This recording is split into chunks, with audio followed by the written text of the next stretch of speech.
Hello dear students. आज जो हम लेबर लेजिस्लेशन इन इंडिया में जो टॉपिक पढ़ रहे हैं वो है द वर्कमैन कंपनसेशन एक्ट 1923, जिसे हम हिंदी में बोलते हैं श्रमजीवी क्षतिपूर्ति अधिनियम 1923।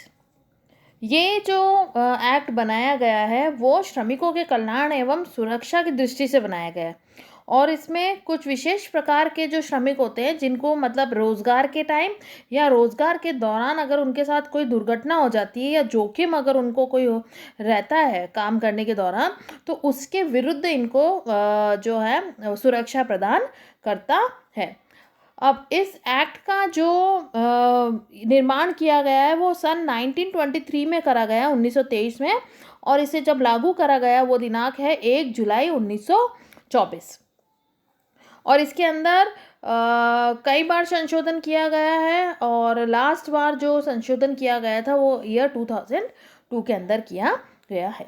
अब अगर हम देखें कि हमें इसके अंदर डिफरेंट डेफिनेशंस पढ़नी पड़ेंगी और उसके साथ साथ कुछ शॉर्ट टाइटल्स हैं, चलिए वो देखते हैं। सबसे पहले, दिस एक्ट में be called as workman compensation act 1923। इसका ये मतलब है कि हम इस एक्ट को किस नाम से जानते हैं? वर्कमैन कंपनसेशन एक्ट, श्रमजीवी क्षतिपूर्ति अधिनियम 1923। ये जो एक्ट है वो पूरे भारत में लागू होता है। और उसके बाद इट केम इनटू फोर्स, ये कब इसको लागू किया गया है उसकी डेट है 1 जुलाई 1924। अब जो इम्पोर्टेंट टर्मिनोलॉजी है या महत्वपूर्ण शब्दावली जो आप इसके अंदर आपको पढ़नी है वो है, सबसे पहले आता है कमिश्नर या आयुक्त किसे कहते हैं। आयुक्त से तात्पर्य उन आयुक्त से है जो श्रमिकों की क्षतिपूर्ति के लिए अधिनियम की धारा 20 के अंतर्गत जिस व्यक्ति की नियुक्ति करी जाती है। A commissioner for workman compensation act is appointed under section 20। अब second definition, what is compensation? Compensation means जो हम क्षतिपूर्ति देते हैं इस एक्ट के अंदर उसको हम बोलते हैं कंपनसेशन या क्षतिपूर्ति। अब आगे आता है what is, who is dependent? आश्रित कौन है? आश्रित means any of the following relative. अब जो श्रमिक है उसके ऊपर कौन कौन डिपेंडेंट्स हो सकते हैं, या जिसकी अगर व्यक्ति की मृत्यु हो जाती है तो उसके जो मृतक श्रमिक है उसके डिपेंडेंट्स कौन कौन कहलाएंगे, हम वो देखते हैं। सबसे पहले विडो मीन्स उसकी विधवा, फिर माइनर जिसको अपन बोलते हैं अवैसक, वैध या दत्तक पुत्र, जो कि अनमैरिड हो, अनमैरिड डॉटर और अ विडोड मदर। ठीक है। अब इफ होली नेक्स्ट है, if wholly dependent on the earning of the workman at the time of his death a son, अगर पूर्ण रूप से पूरी तरीके से उसका बेटा, उसकी बेटी जिसकी 18 साल की आयु नहीं हुई है, अगर वो अपने माता पिता के ऊपर डिपेंडेंट है तो वो भी इसके अंदर आएंगे। ठीक है। या जो कि अपंग या इनफॉर्म मीन्स जो कि अपंग या विकलांग हो वो भी इनके ऊपर इसके अंदर काउंट होते हैं। कोई भी ऐसा पुत्र या पुत्री जो 18 वर्ष की आयु पूरी कर चुका हो, ठीक है, जिसने आयु पूरी कर ली है लेकिन वो क्या है, अपंग है या विकलांग है, तो वो भी डिपेंडेंट के अंदर आता है। फिर है श्रमिकों की मृत्यु के समय, श्रमिक की मृत्यु के समय उसकी कमाई पर आंशिक या पूर्णता अगर कोई निर्भर है तो वो भी इसके अंदर आएगा। If wholly or in partly dependent on the earning of the workman at the time of his death. अब वो कौन कौन हो सकते हैं उसकी मृत्यु के समय? उसकी जो विडोवर, ठीक है, उसका जो स्पाउस है वो। फिर उसके बाद आता है विधवा माँ या फिर उसके अलावा कोई उसके माता पिता अगर हैं, the parents other than a widowed mother. ठीक है, तो parent other than the widowed mother मतलब विधवा माँ के अलावा कोई माता पिता अगर हैं उसके तो वो आएगा। फिर है अवैसक अवैध पुत्र या अविवाहित अवैध पुत्री अथवा वैध या दत्तक पुत्र यदि वह विवाहित या विधवा तथा अवैसक हो। अब इसका ये मतलब अगर उसकी कोई इलीगल कोई भी सन या डॉटर है तो वो माइनर है, ठीक है, वो अनमैरिड जिसकी शादी नहीं हुई है, अवैध डॉटर और a daughter, if married and a minor और अ विडोड और अ माइनर, तो इसके अंदर काउंट होता है। नेक्स्ट है minor brother and an unmarried sister or a widowed sister if a minor, इसका मतलब है अवयस्क भाई अथवा अविवाहित बहन अथवा अवयस्क विधवा बहन भी इसमें काउंट होती है, या विधवा पुत्र वधू, अगर उसके बेटे की मृत्यु हो जाती है तो वो भी, a widowed daughter in law. Next, a minor child of a predeceased son, विधवा पूर्व मृत पुत्र का अगर अवयस्क बच्चा है तो वो भी इसके अंदर काउंट होता है। A minor child of a predeceased daughter where no parents of the child is alive, अगर उसकी बेटी का कोई बच्चा है और उस बेटी की और उसकी जो हस्बैंड की डेथ हो चुकी है तो वो भी इसके अंदर डिपेंडेंट में आएगा। फिर है मृतक के पिता माँ या पिता माही, यदि मृतक के माता पिता जीवित ना हो, मतलब उसके अगर दादा दादी अगर हैं तो वो भी इसके अंदर काउंट होते हैं। उसके साथ साथ जो अब हमने अभी जो पॉइंट्स पढ़े थे खंड सेकंड और थर्ड के उपखंड आर वैसे एल जो अभी हमने पढ़े हैं, ठीक है, जितने भी पॉइंट्स हमने अभी लिए हैं में पुत्र पुत्री या पुत्र के दत्तक पुत्र पुत्री या बच्चे भी शामिल होते हैं। अब इसमें हम देखते हैं आगे एम्प्लॉयर कौन होता है। एम्प्लॉयर की डेफिनेशन, जिसको अपन सेवायोजक या नियोजक कहते हैं। एम्प्लॉयर के अंदर सेवायोजक में निम्नलिखित लोग इंक्लूड होते हैं, जैसे व्यक्तियों का कोई समूह, ठीक है, या सेवायोजक का कोई प्रबंध अभिकर्ता या एजेंट, मृतक सेवायोजक का वैधानिक प्रतिनिधि अगर वो है तो वो भी एम्प्लॉयर है, या कोई भी अन्य व्यक्ति सेवायोजक है जिसकी स्थायी या अस्थायी रूप से किसी श्रमिक की सेवाएं उस व्यक्ति द्वारा उधार या भाड़े पर दी गई हो जिसके साथ श्रमिक की सेवा का या प्रशिक्षुता का अनुबंध किया गया हो, ठीक है। तो employer means any body of a person whether incorporated और नॉट, और एनी मैनेजिंग एजेंट, उसके जो उसके बिहाफ पे, एम्प्लॉयर के बिहाफ पे काम कर रहा हो, या फिर उसका legal representative of a deceased employer, and where the service when the service of the workmen are temporarily lent or let on hire to another person by the person with whom the workman has entered into contract of service or apprenticeship, means such person such other person while the workman is working for him। जो अभी मैंने आपको बताया ये वही है कि कोई भी अन्य व्यक्ति सेवायोजक या उसके स्थायी या अस्थायी रूप से किसी श्रमिक की सेवाएं उस व्यक्ति द्वारा उधार या भाड़े पर दी गई हो जिसके साथ श्रमिकों से सेवा या प्रशिक्षुता का अनुबंध किया गया हो, ठीक है, तो उसको हम बोलते हैं एम्प्लॉयर। अब आता है मैनेजिंग एजेंट, जिसको प्रबंध अभिकर्ता हम कहते हैं। मैनेजिंग एजेंट कौन होता है? Managing agent any person appointed or acting as representative of another person, वो किसका रिप्रेजेंटेटिव है? किसी और पर्सन का रिप्रेजेंटेटिव है, for the purpose of carrying on such other person trade. तो वो व्यक्ति क्या कर रहा है? मैनेजिंग एजेंट उस व्यक्ति के ट्रेड या बिजनेस को कैरी कर रहा है, but does not include an individual manager, लेकिन इसके अंदर इंडिविजुअल मैनेजर जो अपॉइंट किए जाते हैं या सबऑर्डिनेट टू द एम्प्लॉयर जो होते हैं वो काउंट नहीं होते हैं, ठीक है। तो प्रबंध अभिकर्ता से आश्रय उस व्यक्ति से है जो किसी दूसरे व्यक्ति के व्यवसाय या व्यापार को चलाने के उद्देश्य से दूसरे व्यक्ति के द्वारा नियुक्त किया जाता है अथवा उसका प्रतिनिधि के रूप में कार्य करता है, किंतु इसमें नियोजक के अधीन कार्य कर रहे इंडिविजुअल मैनेजर को हम सम्मिलित नहीं करते हैं, ठीक है। अब नेक्स्ट आता है पार्शियल डिसेबलमेंट। पार्शियल डिसेबलमेंट क्या होता है? जैसे हम ये कहेंगे कि 4 रीज़न होते हैं कॉम्पेंसेशन के, क्षतिपूर्ति के, ठीक है।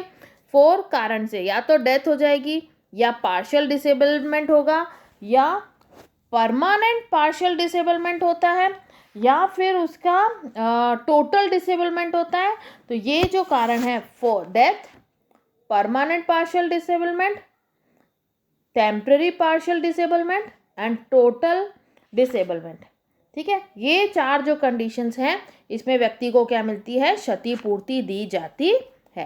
तो अब देखते हैं पार्शियल डिसेबलमेंट किसे कहते हैं। Partial disablement means where the disablement is the temporary nature. Partial मतलब जो कि पूर्ण रूप से नहीं हुआ है, ठीक है, जिसको हम क्या बोलेंगे? आंशिक अयोग्यता या निष्क्षता, ठीक है। तो इसको हम पार्शियल डिसेबलमेंट को हम 2 में डिवाइड करते हैं। पार्शियल पूरी तरीके से नहीं हुआ है, लेकिन या तो टेम्पररी होगा वो या फिर वो परमानेंट होगा, ठीक है। तो partial disablement means where the disablement of the is of temporary nature, such disablement as reduces the earning capacity of the workman. वो क्या करता है, वर्कमैन की जो अर्निंग कैपेसिटी होती है उसको रिड्यूस कर देता है, और वो अब जो एम्प्लॉयमेंट में एम्प्लॉयड है वो अब उस कार्य को उस तरीके से नहीं कर पाता है जैसे वो पहले कर पा रहा था, ठीक है। And he was engage eight the time of accident resulting in disablement, और उसकी वजह से उसके क्या हो गया है, वो डिसेबलमेंट पाया गया है। Where the disablement is of permanent nature, such disablement as reduces his earning capacity in every employment which he was capable of undertaking at the time, provided that every injury specified in part 2 of schedule 1 shall be deemed to be the result of permanent partial disablement, ठीक है। अब temporary क्या होता है, temporary यदि किसी श्रमिक को रोजगार में उसमें वह दुर्घटना के समय कार्य करने में समर्थ था, ठीक है, दुर्घटना के फलस्वरूप अब वह उस रोजगार में या उसके नियोजन में उसकी आय कमाने की जो क्षमता थी उसमें कमी आ गई है। ऐसी कमी अस्थायी प्रकृति की है तो उस श्रमिक को हम क्या कहेंगे कि उससे हुआ है टेम्पररी पार्शियल डिसेबलमेंट, ठीक है। अब होता है नेक्स्ट परमानेंट, इसी के अंदर परमानेंट पार्शियल भी है, देखिए, जिसको हम बोलते हैं जब किसी श्रमिक की या उसमें से प्रत्येक रोजगार में जिसमें वह दुर्घटना के कार्य करने के समय था, दुर्घटना के कारण उसकी आय कमाने की जो क्षमता थी वो कम हो जाती है, तो वह कमी स्थायी प्रकृति की है और उस श्रमिक को स्थायी आंशिक अयोग्यता मानी जाती है, जिसे अपन बोलते हैं परमानेंट, हमेशा के लिए। अब वो क्या हो गया है, पार्शियल डिसेबलमेंट उसमें पाया गया है। किंतु प्रत्येक ऐसी चोट जो प्रबंध सूची के द्वितीय भाग में, अभी हमने देखा कि पार्ट 2 के ऑफ शेड्यूल वर्स्ट में सम्मिलित है, के लगने पर स्थायी आंशिक अयोग्यता मानी जाती है। अब प्रिस्क्राइब का मतलब होता है जो भी रूल्स प्रिस्क्राइब है वो इसके अंदर काउंट होते हैं। अब क्वालिफाइड मेडिकल प्रैक्टिशनर कौन होता है, वो प्रैक्टिशनर हम उसको क्या कहेंगे, means any person registered under any of the act, जो सेंट्रल एक्ट प्रोविजनल एक्ट है या लेजिस्लेशन के द्वारा बनाया गया है, providing for the maintenance of register of medical practitioner or in any where no such last mentioned act is in force, any person declared by the state government by the notification of the official gazette to be the qualified medical practitioner for the purpose, ठीक है। तो अब qualified medical practitioner कौन है, जिसके state government ने official gazette के अंदर क्वालिफाइड मेडिकल प्रैक्टिशनर के नाम से जिसको अपॉइंट किया है, ठीक है, वर्कमैन कंपनसेशन एक्ट के तहत, ठीक है। अब आते हैं इसके अंदर हम वेजेस किसे बोलते हैं, जिसको हम बोलते हैं हिंदी में मजदूरी। अब वेजेस जो हैं इंक्लूड एनी प्रिविलेज या कोई भी बेनिफिट अगर which is capable of being estimated in money, जिसको आप मनी के अंदर काउंट कर सकते हो, अदर देन उसमें ट्रैवलिंग अलायंस नहीं आता है, यात्रा भत्ता नहीं आता है, और the value of any travelling concession, या आप किसी भी कोई भी अगर ट्रैवलिंग कंसेशन अगर एम्प्लॉयर दे रहा है तो वो भी वेजेस में नहीं आता है, या उसके अंदर a contribution paid by the employer to the workman toward any pension or PF, ये भी उसमें काउंट नहीं होता है, और a sum paid to the workman to cover any specific expenses entitled on him by the nature of his employment, ठीक है। अब इसके अंदर क्या आएगा कि वो चीज़ जिसको आप मनी के टर्म में काउंट कर सकते हो, लेकिन ये जो अभी अगर हमने नाम आगे पढ़े उनको छोड़कर, ठीक है। अब मजदूरी से तात्पर्य काम के बदले दिए जाने वाले पारिश्रमिक से, रेम्यूनरेशन जो आप उसको देते हो। इस अधिनियम के अनुसार मजदूरी के अंदर विशेषाधिकार व लाभ भी सम्मिलित है, जिसके मूल्य का मुद्रा में आप अगर गणना कर सकते हो, किंतु ये जो चीज़ें हैं जैसे यात्रा भत्ता, ट्रैवलिंग अलाउंस, यात्रा रिलेटेड रियायत का नकद मूल्य, कंसेशन जो अभी मैंने आपको बताया, भविष्य निधि या पेंशन के अंदर अगर सेवा योजक कुछ दे रहा है वो भी नहीं काउंट होगा, या कर्मचारी द्वारा नियोजन के दौरान किए गए विशेष व्ययों के भुगतान की राशि, ये चारों चीज़ें इसमें काउंट नहीं होती है वेजेस में। अब वर्कमैन कौन है, श्रमिक कौन है? श्रमिक मीन्स अगर हम बात करें, श्रमिक से तात्पर्य निम्नलिखित में से कोई भी व्यक्ति हो सकता है, जैसे railway servant as defined in clause 31 of section 2 of railways act के अंदर जो अगर कहा है कि भाई ये वर्कमैन है, not permanently employed in the administration, जो कि एडमिनिस्ट्रेशन में नहीं है एम्प्लॉयड, डिस्ट्रिक्ट और sub divisional officer of railway of a railway and not employed in such a capacity as specified in schedule 2. ठीक है, तो वो व्यक्ति वर्कमैन है. सेकेंड, अ मास्टर, सीमैन और other member of the crew of the ship. ठीक है, तो वो भी क्या है, जो किसी जहाज का कप्तान, नाविक अथवा जहाज के दल का सदस्य हो. ठीक है, तो वो भी श्रमिक कहलाएगा. Third, a captain and the other member of the crew of the aircraft, जो किसी वायुयान का कप्तान हो या वायुयान दल का अन्य सदस्य हो. ठीक है, नेक्स्ट है जो a person recruited as driver, helper, mechanic. अगर कोई पर्सन को आपने रिक्रूट करा है जो कि ड्राइवर है, मैकेनिक है, क्लीनर है और any other person, capacity in connection with a motor vehicle. ठीक है, तो वो भी इसके अंदर काउंट होगा. फिर आते हैं इसके अंदर a person recruited for work abroad by the company and who is employed outside India in such capacity, जो कि शेड्यूल 2 के अंदर मेंशन्ड है, and the ship, air, motor vehicle and the company as the case में भी registered. ठीक है, फिर इसके बाद आता है employed in any capacity as is specified in schedule 2, whether the contract of employment was made before or after the passing of the act, and whether such contract is expressed or implied, oral or in writing, but does not include any person working in capacity of a member, and any references to the workman who has been injured shall, where the workman is dead, include a reference of the dependents on him. ठीक है, तो इसके अंदर हम ये कहते हैं कि जो इस अधिनियम की द्वितीय सूची में किसी पद पर नियुक्त कोई व्यक्ति है, चाहे उसकी नियुक्ति के अनुबंध इस अधिनियम के पर लागू होता है या नहीं, पहले से था या बाद में था, ऐसे अनुबंध स्पष्ट हो या गर्भित हो या रिटन में हो या ओरल हो, किंतु भारतीय सशस्त्र सेना के सदस्य के रूप में कार्यरत व्यक्ति इसमें सम्मिलित नहीं होते हैं. ठीक है, अब आज का आपका असाइनमेंट है explain wages and workman according to workman compensation act. Next class में हम इससे रिलेटेड जो प्रोविजंस बने हुए हैं और वो पढ़ेंगे, उनको डिटेल में पढ़ेंगे कि क्या कहता है, लायबिलिटी किसकी बनती है. नेक्स्ट टॉपिक होगा एम्प्लॉयर्स लायबिलिटी फॉर कंपनसेशन, क्षतिपूर्ति के लिए सेवा आयोजक का क्या दायित्व होता है. तब तक के लिए हैव ए नाइस डे.